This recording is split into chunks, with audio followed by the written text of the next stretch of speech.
సాహిత్యం గురించి మాట్లాడాలంటే సాహిత్యం విష్ణుప్రసాద్ అడుగు వేసింది విప్లవం, అభ్యుదయం, నాస్తికం, హేతువాదం. రచయిత గురించి సాహిత్యం గురించి చూస్తే సాహిత్యం అంటే ఎట్లుండాలి, అసలు సాహిత్యం అవసరమా? గతంలో ప్రాచీన సాహిత్యం ఉండేది. రాజులకు చెక్కబారని అంటారు, వార్తపాడడం అంటారు. మనకు తెలుసు రాజు గురించి రాస్తే వాళ్ళకి బతుకుదేవి ఉంటాయి, బతుకుదేవి ఉండదు.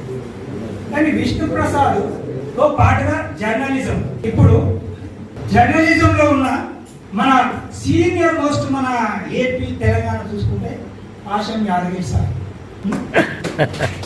అగ్గితో నిగడుగు ఈ సిగ్గులేని జనాన్ని నిగ్గదీసి అడుగు ఈ సిగ్గులేని జనాన్ని, అగ్గితో నిగడుగు ఈ సమాజ జీవోత్సవాన్ని.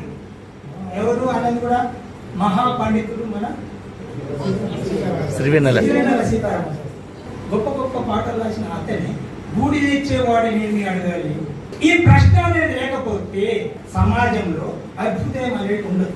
కాబట్టి విష్ణువు కూడా ఎన్నుకున్నది అదే.